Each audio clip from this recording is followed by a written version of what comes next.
Telangana university మంచి భవిష్యత్తు కోసం తెలుగు విద్యార్థులు ఇష్టపడే యూనివర్సిటీ.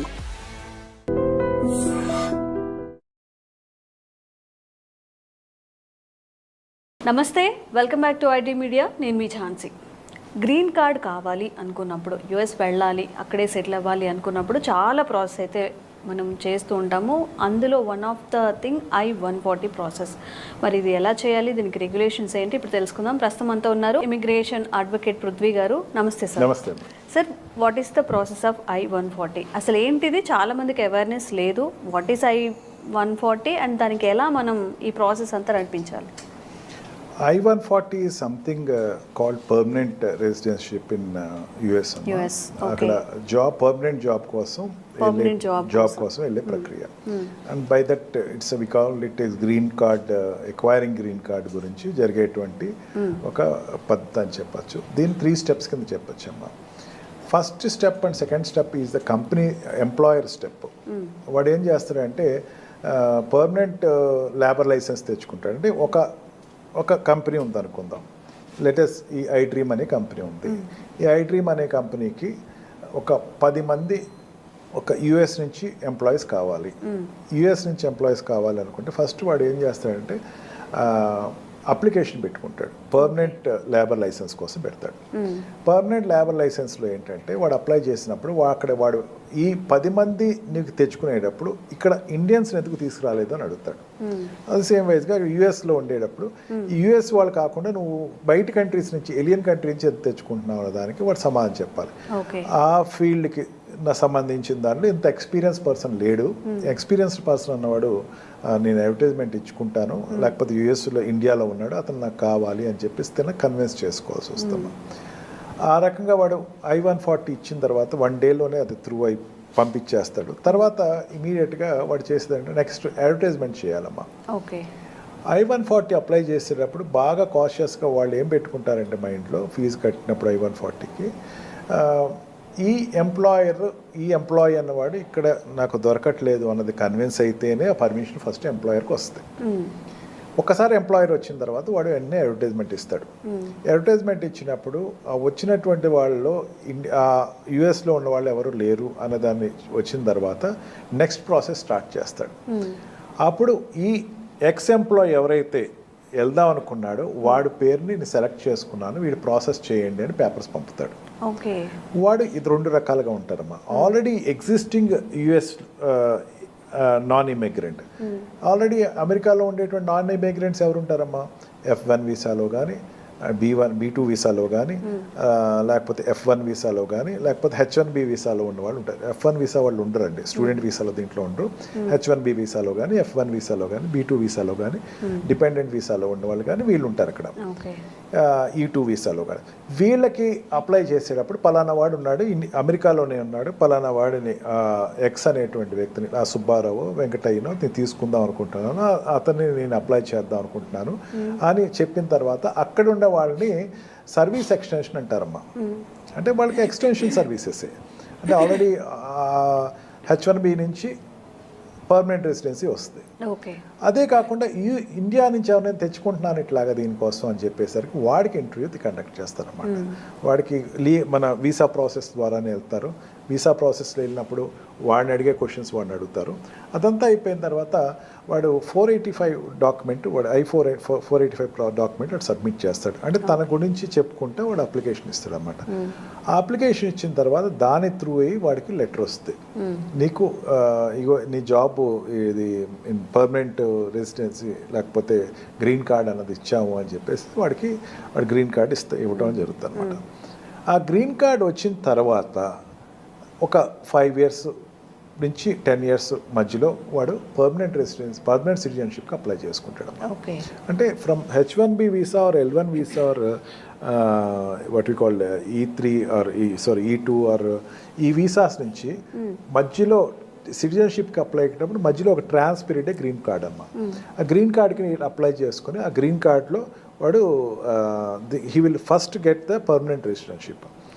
ఎందుకంటే పర్మనెంట్ ఎంప్లాయ్మెంట్ వచ్చింది కదా, పర్మనెంట్ లేబర్ లైసెన్స్ తెచ్చుకున్నాడు కదా, పర్మనెంట్ లేబర్ లైసెన్స్ ఎంప్లాయర్ ద్వారా తెచ్చుకున్నాడు కదా. ఎంప్లాయర్ తీసుకొచ్చిన పర్మనెంట్ లేబర్లో వాళ్ళు ఈ వ్యక్తిని నేను ఇక్కడ పర్మనెంట్గా జాబ్ పెట్టదలుచుకున్నాను అని పర్మిషన్ తెచ్చుకున్నాడు. అంటే ఇట్ ఈస్ నథింగ్ బట్ వాడు రిటైర్మెంట్ అయ్యే వరకు అక్కడ వర్క్ చేసుకోవచ్చు. ఆ అప్లికేషన్ ద్వారా ఈ వ్యక్తి, ఈ సుబ్బయ్య అనేవాడు, వెంకయ్య అనేవాడు అక్కడ he will be able to continue his period for remaining period. Okay. జనరల్గా ఏంటంటే ఈ ప్రాసెస్ చెప్పడం వాళ్ళు చాలా చెప్పేదంటే అంతా 6 monthsలో అయిపోద్ది అంటారు, కానీ కంపెనీ దగ్గర అప్లై చేసిన తర్వాత ప్రేమ్ అంటారమ్మా, అంటే పర్మనెంట్ లేబర్ లైసెన్స్ తెచ్చుకునేటప్పుడు ప్రేమ్ అంటుందని. ఆ ప్రేమ్ తెచ్చుకునేటప్పుడు ఆ కంపెనీ ఖచ్చితంగా చెప్పగలగాలి, ఎస్ నాకు ఈ లేబర్ లైసెన్స్ పలానా ఇంతమంది వ్యక్తులు కావాలి, 10 మంది ఎంప్లాయ్మెంట్ కావాలి, ఐ డ్రీమ్కి 10 మంది ఎంప్లాయీస్ కావాలి, వీళ్ళు యూఎస్లో ఉన్నారు, లేకపోతే వీళ్ళు యుగాండాలో ఉన్నారు, లేకపోతే వీళ్ళు లండన్లో ఉన్నారు చెప్పగలగాలి. అది త్రూ అయితేనే కానీ ఈ సుబ్బయ్య వెంకయ్య అనేవాడు అక్కడ రెసిడెన్సీ తెచ్చుకోవడానికి అవ్వదు. మోస్ట్లీ ఏంటంటే H1B వీసా వాళ్ళు, L1 వీసా వాళ్ళు, ఈ వీసాలో ఉన్న వాళ్ళు మాత్రమే ఇది అప్లై చేసుకుంటారు. Otherwise if it all that requirement అన్నది ఇండియాలో ఉన్న కూడా వాళ్ళు తీసుకుంటారు. దీనిలో delay of taking the country అనుకుంటే కనుక ఇండియాకి చైనాకి నుంచి తీసుకునేటప్పుడు మాత్రం కొంచెం డిలే అవుతుందమ్మా. Unlike other countries, some specific countries, కొన్ని స్పెసిఫిక్ కంట్రీస్లో అయితే వితిన్ మంత్స్లో అయిపోద్ది. ఇండియా నుంచి వాళ్ళు సెలెక్ట్ చేసుకునేటప్పుడు, ఎందుకంటే జనాభా ఎక్కువ మంది అక్కడ ఉన్నారు, వాళ్ళు అందరికీ ఇచ్చేసారనుకోండి, ప్రతి వాడికి వీసా గ్రీన్ కార్డ్ వచ్చేస్తుంది, అందుకని వాళ్ళకి కొంచెం లేట్ అవుతుంది. It will take 1 or 2 years పడుతుంది. మీరు లోపల 1 year లోపల వచ్చేవాడు ఉంటుంది. It depends upon the paper working of this people. Immigrant lawyer యొక్క రోల్ చాలా ఎక్కువ ఉంటుందమ్మా అక్కడ, ఎందుకంటే డాక్యుమెంటేషన్ అంతా అతనే చేస్తాడు.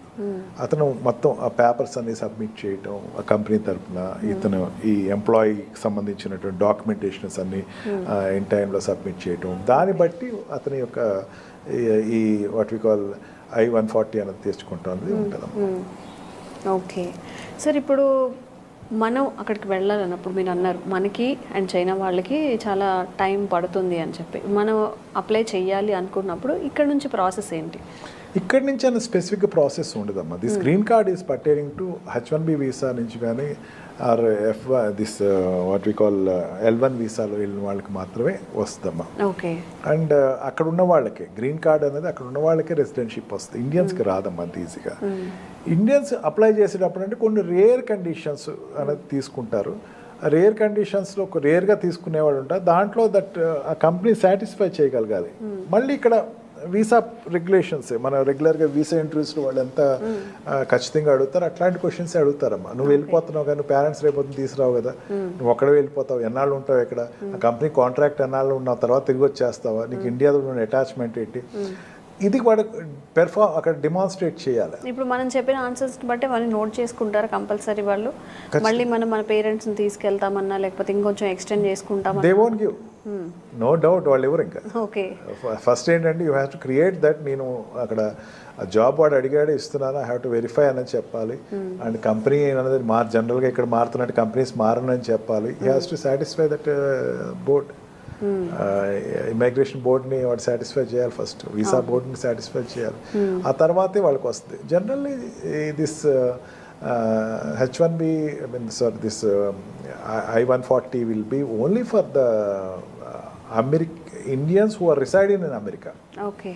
Already వాళ్ళకి H1B వీసాలో కానీ L1 వీసా కానీ ఈ టూలో కానీ ఉంటారు వాళ్ళు ఆల్రెడీ, వాళ్ళకే వస్తుంది తప్ప కొత్తగా ఉన్న వాళ్ళకి అగైన్ వాళ్ళు H1B వీసా తెచ్చుకోవాలా. మీరు అడిగినట్టు వాడు H1B వీసా తెచ్చుకోవాలా, అక్కడ ఉన్నప్పుడు వాడు నాకు కావాలి అని కంపెనీ చెప్పగలగాలి.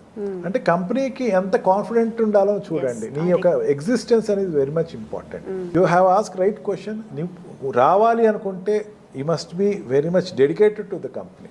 నువ్వు చాలా డెడికేటెడ్గా నీ రోల్ అనేది 100% చేస్తే వీడు నాకు కావాలి, వీడి గ్రీన్ కార్డ్ నేను అప్లై చేయాలి అనుకున్న వాళ్ళకి the company will definitely opt for it. Okay, thank you sir. Thank you.